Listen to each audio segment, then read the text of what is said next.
Bonjour tout le monde. Donc le but aujourd'hui, c'est de vous faire un petit peu un retour d'expérience.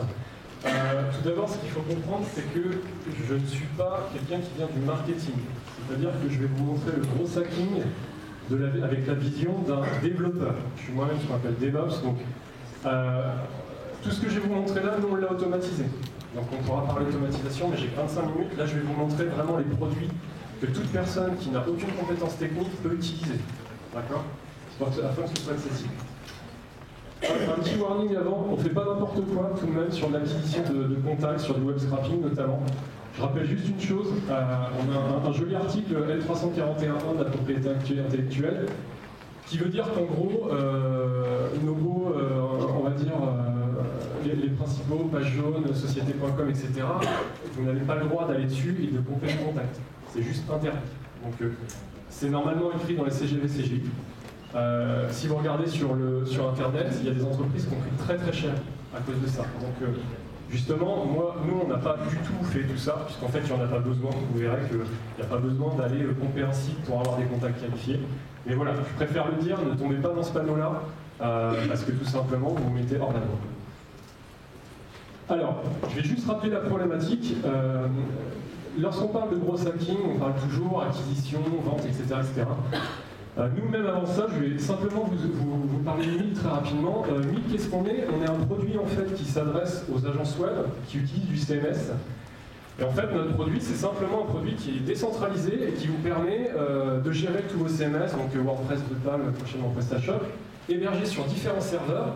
Et on va vous aider sur toutes les actions, déploiement, mise à jour, migration, backup, restore, sans aucune compétence technique en quelques clics. Et pourquoi je vous parle de ça? Parce que lorsqu'on a lancé le projet, on a eu besoin de faire une étude de marché. On a vu très rapidement que dans le cadre de cette étude de marché, on contactait des cabinets qui étaient spécialisés, et en fait, aucun d'eux n'était capable de nous mettre en face de cette étude de marché des personnes qui soient dans notre cible, qui comprennent notre produit et qui puissent réellement répondre à nos attentes. Puisque cette étude de marché, c'était quoi? Est-ce que notre idée est bonne? Est-ce qu'il y a vraiment un marché? Est-ce que les fonctionnalités que l'on pense innovantes le sont réellement? Etc. etc. Ce que tout entrepreneur fait, je pense. Très rapidement, si vous voulez, on a le site, on a le Twitter, et on est juste en bas si vous voulez ensuite venir nous voir. L'idée principale, en fait, moi j'ai vu le gros hacking un peu comme de la sécurité. Il y a une notion fondamentale en sécurité qu'on appelle le fingerprinting, ce qui veut dire que vous laissez une empreinte. Quoi que vous faites, que vous soyez un site, une application, quoi que ce soit, vous laissez une empreinte de la configuration de votre serveur, comment c'est configuré, comment vous avez installé ça. Si on connaît un minimum la technique, si on connaît l'administration système, on saura ce qu'il y a derrière. Ça c'est clair. Et ce que j'appelle l'empreinte numérique, en fait, pour une personne, puisque là on ne va pas chercher un outil, on va chercher une personne physique, d'accord? On souhaite aller rentrer en contact avec une personne. Il y a trois types d'empreintes. Il y a d'abord ce qu'on appelle l'empreinte digitale. Alors digitale, non pas le doigt, mais plutôt toutes les informations que vous avez semées sur le web. L'empreinte sociale et l'empreinte technique. Quels sont les points de recherche? L'empreinte digitale, ça va être Yahoo, Google, Yandex, AlexaRank, et une chose qu'on oublie très souvent, c'est archive.org, puisque archive.org est un site qui va avoir la version de votre site d'il y a 6 mois, ce qui fait que si le contact aujourd'hui n'est plus disponible sur votre site, si vous l'aviez mis il y a 6 mois, on le retrouvera, de toute façon. Social avec Facebook, Twitter, LinkedIn. Et technique, alors je vais notamment parler du WHOIS et on verra aussi, il y a un truc un peu technique sur les serveurs de mail, donc les serveurs MX, il y a une clause qui s'appelle Verify. Si cette clause Verify est activée dans la configuration du serveur, avec ce qu'on appelle des expressions régulières, donc du moment où vous avez le nom et le prénom de la personne et le domaine, vous pouvez réussir, de toute façon c'est simple, ça sera soit prénom.nom, soit première lettre du prénom.nom, etc. Et vous requêtez, et là vous allez avoir la réponse. D'accord? Alors, donc le processus en fait il était simple. Nous 3000 contacts, parce que globalement c'est ce qu'il nous fallait pour faire notre étude de marché, parce que cette étude nous a été notamment financée par BPI et on voulait vraiment faire les choses bien. Donc ce qu'on a fait, c'est que, vous voyez, c'est une pyramide, c'est d'abord on va faire de la masse. Donc on va d'abord utiliser les canaux digitaux, c'est-à-dire que vous allez le voir tout de suite après, on va déjà utiliser le SEO, hein, les requêtes standards, pour avoir de la masse. Ensuite, social. Par rapport à ça, je vais avoir donc des sites qui vont m'intéresser, d'accord? Nous, en l'occurrence, c'était plutôt des professionnels du web ou de l'hébergement. Et par rapport à ces sites, ensuite, on va commencer à requêter, regarder au niveau social et commencer à faire ce qu'on appelle une cartographie de compte, d'accord? Pour voir l'interlocuteur au sein de cette entreprise qui serait peut-être intéressé par notre idée. Et ensuite, technique. Bah, si d'ici, alors vous pouvez très bien avoir le contact au premier niveau et vous arrêter sur un contact type, vous arrêtez là. Si vous ne l'avez pas, vous passez au social, et si vous ne l'avez pas, vous passez au technique. D'accord? Donc, je vais vous montrer juste une chose que je vais faire en live tout de suite. Alors, ce qu'il faut savoir, c'est que moi, je n'ai pas utilisé ce que je vais vous montrer là, puisque moi, j'ai tout développé. Je vous montrerai, j'ai écrit un article il y a un an dans Linux Magazine, où là, par contre, je donne vraiment beaucoup de code. Moi, tout a été développé en Perl, sur différents serveurs, avec ce qu'on appelle du load balancing, pour ne pas se faire avoir au niveau des IP, etc. Si vous voulez vraiment automatiser ça, il faut quand même un minimum de technicité. Là, je vais simplement vous montrer des choses où humainement, voilà, vous allez, sauf si vous passez votre journée dessus, vous allez avoir un volume de data, mais vous ne pourrez pas vraiment industrialiser ça. Donc, je fais vite.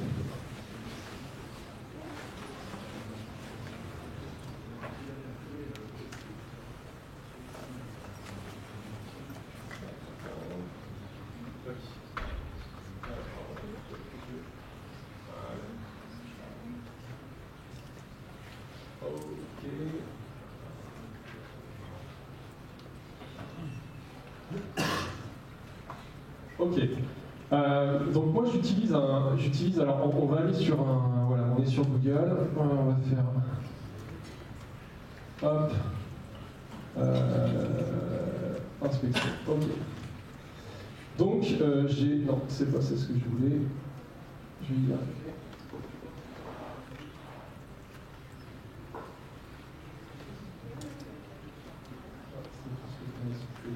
Voilà. J'ai installé un petit script qui s'appelle WebScraper. Et en fait, WebScraper, c'est quoi? Tout simplement, vous allez lui dire... donc ça, c'est vraiment un plugin, vous voyez, Chrome, hein, truc vraiment de base, vous allez sur le Chrome Store, vous allez le ressortir. L'idée, c'est de se dire, vous allez créer ce qu'on appelle un sitemap, d'accord? Vous allez donner, en fait... ok, est-ce que voilà... Vous allez du coup lui donner un nom, hein. Hop.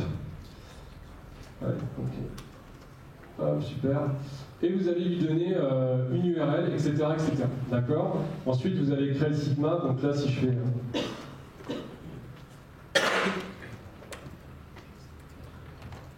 ça va être en fait votre URL de base, d'accord? Standard. À partir de ça, vous allez définir en fait des sélecteurs. Ok. Alors du coup, je vais vous montrer sur l'autre. Donc, de base, en fait, vous allez directement. Là, j'ai donné un exemple qui va vous donner, par exemple, les agences web en Belgique, à Anvers, à Gand, à Bruxelles, Charleroi, etc. Donc, vous allez donner une adresse de base, d'accord. Et sur cette adresse de base, vous allez définir, hop, edit metadata, voilà. Donc vous allez ajouter toutes vos adresses. Donc si par exemple, nous on était plutôt sur des professionnels du web, mais bien sûr vous pouvez mettre ce dont vous avez besoin, voilà, sélecteur. Et en fait, ce qui se passe, c'est que vous allez ajouter un sélecteur, d'accord, donc par exemple, si je fais éditer, ce sélecteur, vous allez directement le trouver sur une page. Donc si je reprends, alors par exemple, on va faire un truc pour vous en donner l'exemple. Alors, si il est là, voilà. On va faire. On va pas mettre ça, on va mettre par exemple. Qu'est-ce qu'on va mettre? Ben voilà, par exemple, agence web Lyon. Ok. Je récupère ce qui est là-haut. Ok. Je vais le mettre ici. Alors, je vais virer toute la merde qui est derrière. Voilà. Voilà. Et j'ai sauvé ça dans mon site. Et en gros, dans l'idée, si je le reprends ici, voilà, vous allez avoir en fait la même chose, Et vous allez devoir définir des sélecteurs, tout simplement. Donc si vous faites par exemple Element Preview, le sélecteur que vous allez aller chercher, en fait, le seed.rm, c'est ce que vous allez avoir ici. Alors je vais essayer de vous montrer. Parce que là on est sur du payant, ça va plutôt être ici, voilà. En fait, vous allez définir des points, en gros, qui sont des éléments CSS, hein, pour lui dire va me remonter toutes ces infos-là. Voilà. Donc, en gros, il va récupérer par rapport aux balises, lui va récupérer, en fait, va réussir à retrouver votre point d'accès. Et je vous montre très rapidement. En gros, si vous avez votre, donc si je lui dis scrap, qu'est-ce qu'il va faire? Vous allez lui donner des requêtes d'intervalle, un page load. Et il va scraper tout seul. Voilà.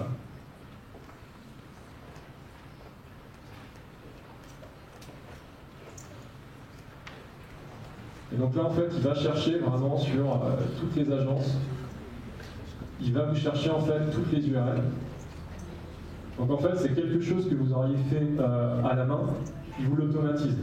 Un petit trick rapide, dans Google, vous pouvez lui dire ne mettez pas 10 résultats par 10 résultats, mais mettez-moi plutôt 100 résultats. Comme ça, il va directement traiter. Alors là, du coup, c'est la première page, hein, mais bien sûr, si vous mettez des URL avec la deuxième page, vous demandez différentes pages, vous allez pouvoir passer de page en page. Et en gros, à la fin, voilà, et à la fin, j'ai. Alors, vous verrez que tout n'est pas. Du coup, vous avez le résultat que Google vous donne, d'accord? Donc tout n'est pas qualifié, vous voyez, Renault.be, ce genre de choses. Donc déjà, nous, la première chose qu'on a appris par rapport à ça, c'est que le gros hacking 100% automatisé, c'est très très compliqué à faire. Je dirais même, je ne sais pas si c'est possible de l'automatiser à 100%.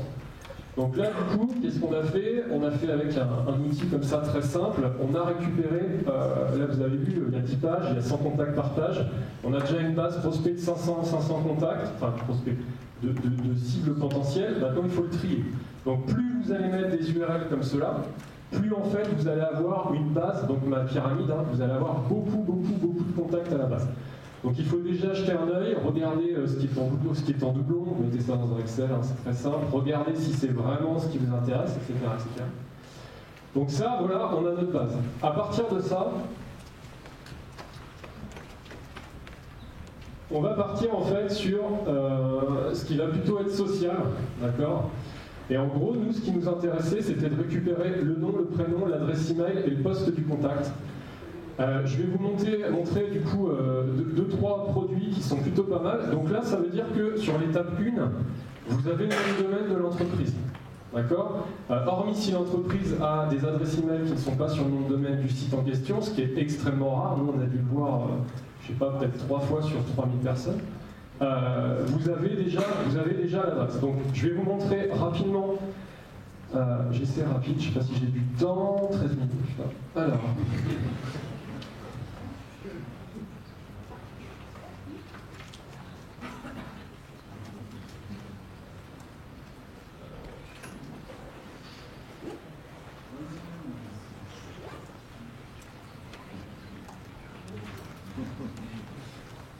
Ok. Donc ce que je voulais vous montrer, alors vous avez 2-3 produits qui sont vraiment bien. Vous avez un produit qui s'appelle, mais que vous connaissez peut-être, qui s'appelle Email Hunter.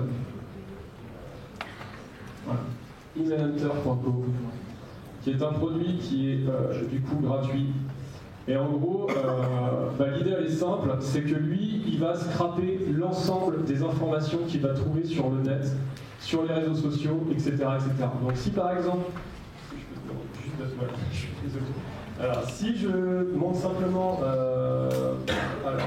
la cuisine du web, par exemple, tout simplement, il va aller me sortir, il va chercher, il va aller, alors qu'est-ce qu'il me dit? Non, c'est bien la cuisine du web, je ne me trompe pas. L'adresse c'est vraiment. Alors, s'il y a de la cuisine du web.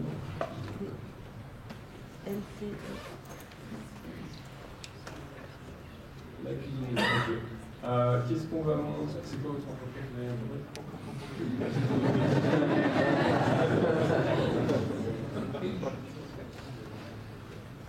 Non, qu'est-ce qu'on peut vous montrer? La nôtre, voyons. Vous voyez, ça marche pas tout le temps. Hein. Ok. Bien classé. Réputation GT.com. Ok, bah c'est un bon exemple. Alors, justement, qu'est-ce qui se passe quand ça marche pas? Et bah, on a justement autre chose, nous. Il faut créer un compte, non? Ça, on va vous montrer rapidement. Voilà. Je vais démarrer ça rapidement. Alors, il y a ce premier produit où vous allez pouvoir éventuellement trouver des choses. Vous avez un deuxième produit.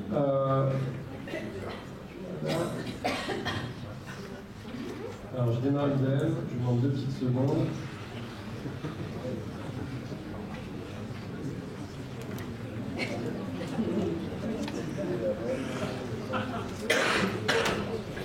Ok, donc là c'est un deuxième produit qui s'appelle, alors là qui est plutôt orienté admin site plutôt, qui en fait, donc c'est une distribution qui s'appelle Kali Linux, qui est une distribution plutôt orientée sécurité, hacking, test de pénétration. Vous avez un outil qui s'appelle Harvester, qui lui, vous allez voir, est un peu mieux que Email Hunter, qu'on a énormément utilisé, puisqu'en fait, vous allez lui dire trouve-moi la cuisine du web.com sur les 500 premiers résultats sur l'ensemble des moteurs de recherche. Voilà, alors qu'est-ce qu'il me dit? Searching, alors, merveilleux. Ok. Voilà, je vais la restart. Je vais vous montrer un autre. Alors, je vais la restarter très rapidement.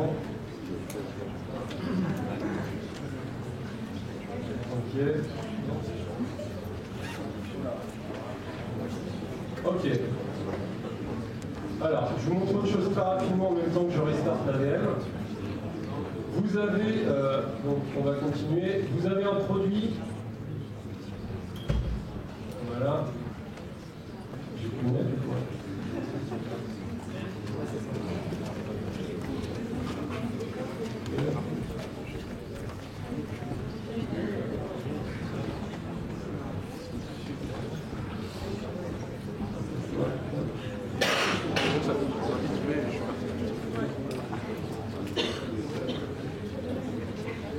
Ok. Donc, je suis sur LinkedIn. Par exemple, je me dis, je veux trouver le contact de Julien de la cuisine du web. D'accord. Et vous voyez, j'ai un petit plugin à côté qui s'appelle, donc c'est un plugin en fait d'un produit qui s'appelle Datananas, qui est plutôt bien fait en fait. Voilà. Et je vais simplement lui dire, je veux ajouter mon contact. D'accord. Donc si je mets autre chose, si je mets par exemple Gaël cuisine du web, voilà, Gaël Bat, même chose pour Gaël. Voilà, je viens ici, je vais lui dire ajouter prospect, d'accord. Donc là, à ce moment-là, on n'a pas en fait du tout créé, on n'est pas spécialement, on est en ami, mais vous pouvez le faire sans être en ami. Si vous faites ajouter, voilà, vous allez faire voir mes prospects, et directement en fait, Datananas, donc là il est en train de chercher, et s'il le trouve, il va vous trouver l'adresse email, le téléphone, et vous mettra le contact LinkedIn. Donc là, à partir de ça, vous avez fait votre première recherche à la base qui était donc de la masse par rapport au SEO. Et ensuite, vous avez commencé, alors Datananas, ils ont une API sur, je crois, le deuxième plan. Vous allez avoir du coup le contact. Alors si on refresh, on va nous mettre. Voilà. Et on a là, du coup, avec un score de 10, de 100%, on est sûr que le contact, c'est gaël@lacuisineweb.com. Donc, ce qui veut dire que vous avez des personnes en face de vous que vous n'allez pas spécialement connaître, mais du moment où ils ont un compte LinkedIn, vous allez les retrouver. Alors, sur ma VM de test, on va recommencer ce que j'étais en train de faire. Hop, hop. Voilà. Donc, on refait la même. Hop.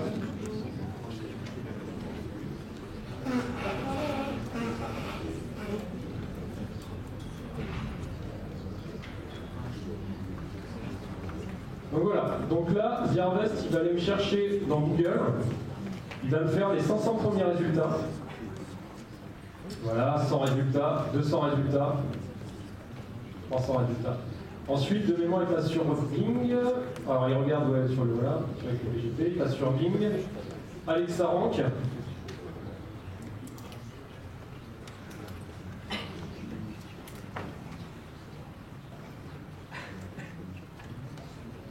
Solide. Alors bien sûr, ça, Harvest, il faut éviter de le faire trop ou alors essayer de le répartir. Je parlais notamment de répartition de charge et d'avoir plusieurs serveurs, etc. Parce qu'au bout d'un moment, Google vous va. Il n'aime pas du tout. Donc c'est des choses à faire, soit vous les espacez, soit vous prenez plusieurs VM chez un prestataire et vous montez une infrastructure spécialisée là-dessus. Ce qui n'est pas très compliqué en soi, mais qui demande un peu de compétences. Et donc là, on voit qu'on a... Alors, je vais l'arrêter là, par contre, parce que, voilà. Là, le problème, c'est qu'il commence à me faire du reverse sur le DNS et on n'a pas besoin de savoir ça. Et là, on voit en fait qu'il m'a bien sorti plusieurs contacts. Et vous voyez, j'ai même une Stéphanie, hein, la cuisine du web, qui vient de sortir. J'ai Julien, qui vient de sortir, le contact. Et même, je pense que ça doit être certainement le compte Twitter, peut-être. Et vous voyez qu'il m'a sorti ça, on a les IP des serveurs, etc. On sait qu'il y a plusieurs, donc il y a un atelier à la cuisine du web, on a un hack à Lyon, etc. Et du coup, grâce à ça, vous apprenez vraiment énormément de choses sur justement l'entreprise que vous voulez contacter. D'accord? Alors, je vais juste fermer ça. Voilà. Ok. J'essaie de revenir sur mon truc. Ok. Alors. Donc Email Hunter, alors il y en avait, alors donc Datananas, hein, même chose, c'est des produits du coup qui sont vraiment, alors vous voyez, hein, d'un produit à un autre, ça marche pas tout le temps. Donc nous c'est vrai qu'on a mixé plein de produits, quoi. Vraiment plein de produits. Mais il faut quand même leur tirer le chapeau, que c'est quand même vraiment bien fait. Une autre chose aussi, ouais, un truc qui peut peut-être vous intéresser. Alors, quand vous allez sur Twitter, il y a je vous invite à venir sur notre Twitter. Super. En gros, vous avez tout simplement deux petits produits en haut. Un qui s'appelle Riffle, qui est plutôt bien fait. Vous voyez, si je vais sur une agence, je lui dis Riffle, hop, voilà, super, il est choix. Voilà. Alors normalement il faut que je le Riffle de nouveau parce que... Voilà. Et en gros, ça vous permet de vous dire, ben voilà, quel est le poids de cette personne que je veux contacter? Est-ce que, en gros, c'est du fake et il n'y a pas grand monde derrière? Parce que, ah oui, ce qui est très important et ce que j'ai appris, c'est que beaucoup de choses, de personnes que vous allez vouloir contacter sur Internet, il y a énormément de sites d'entreprises où il n'y a plus personne derrière. Les boîtes se sont fait racheter, les boîtes ne sont plus là, mais les personnes laissent quand même les sites, puisque du moment où il y a de la demande entrante, eux derrière ont certainement une autre activité où peuvent le sous-traiter. Et on s'est rendu compte que vous avez des entreprises qui ont 4, 5, 6 sites sur 6 villes différentes. Vous annoncez qu'il y a des agences et il n'y a rien derrière. Il n'y a vraiment rien derrière. Et ça, c'est pour ça que... j'ai combien d'encore 2 minutes. Ok. Et juste une chose qui est vraiment plutôt pas mal, par contre, il faut que je fasse sur Twitter simplement. Et en 2 minutes, ça se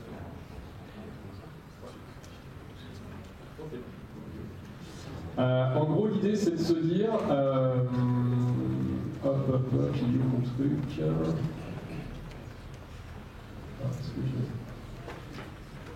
Alors apparemment je ne l'ai pas là.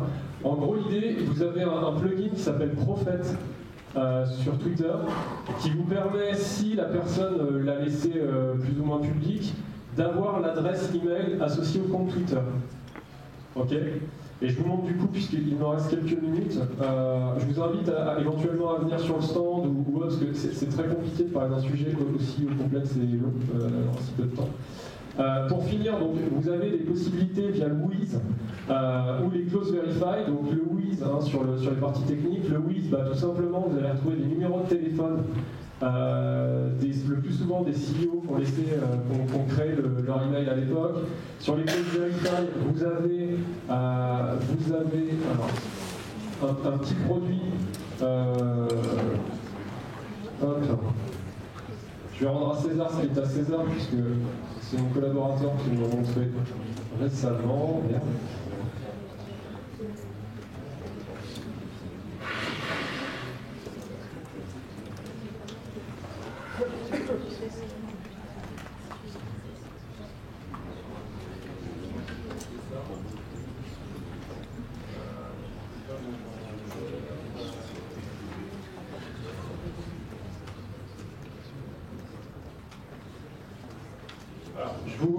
Également, moi j'ai énormément découvert de produits sur ce site que vous connaissez peut-être, grosshacking.fr, voilà Nordia.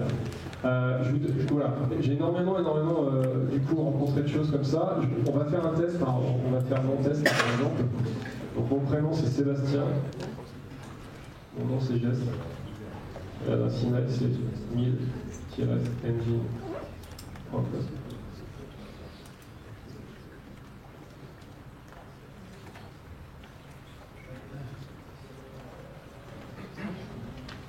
Et il va trouver mes deux adresses. Donc simplement en trouvant le prénom et le nom, vous allez retrouver comme ça les contacts. D'accord ? Une petite chose, alors très rapidement,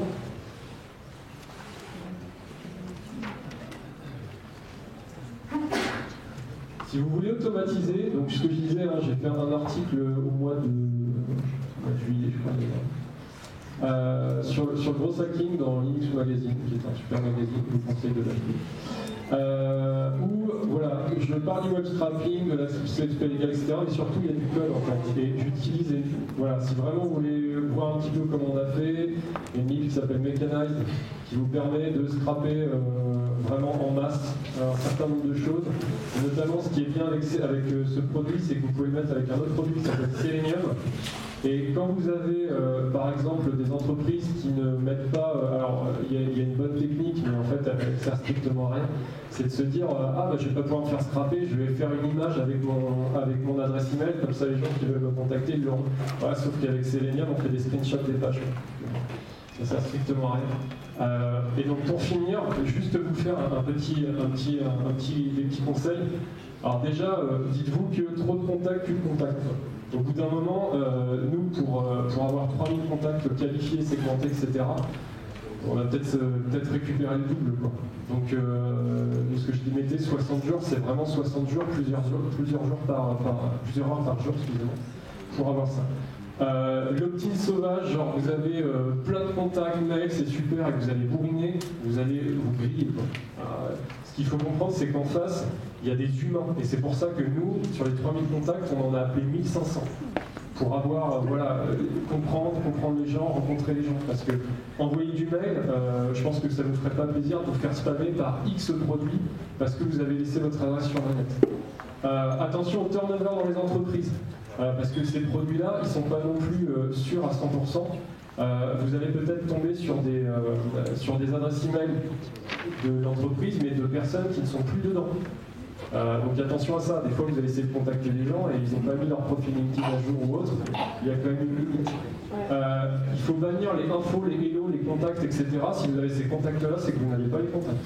Parce que du moment où vous allez vouloir commencer à contacter ces gens avec du Mailchimp, du Sendinblue ou autre, vous allez vous faire ban. Mailchimp va vous dire non, ce que vous faites c'est comme du spam, c'est pas possible. Attention aux entreprises fantômes. Nous, on ne pensait pas, mais il y en a énormément, et beaucoup dans le web, et on ne s'attendait pas à ça. Et surtout, attention, il faut bien rechercher sur différents moteurs de recherche. Parce que ce que vous donne Google, c'est ce que veut bien vous donner Google. D'accord ? Donc, il y a notamment un moteur de recherche qui s'appelle Quant. Il y en a d'autres, DuckDuckGo, etc. Voilà. Allez, nous, on a fait vraiment beaucoup. Parce qu'on a réussi à rencontrer des gens qui étaient vraiment notre cible, qui étaient vraiment clients, en changeant ces moteurs de recherche. Juste pour vous dire du coup quel a été, et c'est ma dernière info, quel a été le retour de ça. Alors nous, c'était pas du tout pour faire de l'acquisition client. C'était vraiment dans un cas concret, c'est qu'en face de nous, on nous proposait des fichiers qui n'étaient pas du tout qualifiés à 17 000, 20 000 euros, mais qui ne répondaient pas à notre besoin. Donc il a fallu qu'on aille chercher, nous, qu'on se batte pour aller chercher justement un fichier pour répondre, à voir des gens qui pourraient aimer notre produit. Et en fait, le résultat, il est simple, c'est qu'on avait des fonds en 3 semaines. On est allé voir nos investisseurs, Et simplement, on leur a montré que on a fait nos gammes, on a vraiment pris le temps de contacter les gens et qu'on avait vraiment des vrais gens en face. C'était pas du bullshit, il y avait vraiment des vrais gens en face qui étaient intéressés avec des échanges, etc. Donc, j'espère que cette conférence, très courte, aura pu vous donner quelques bases. Voilà. N'hésitez pas si vous avez des questions.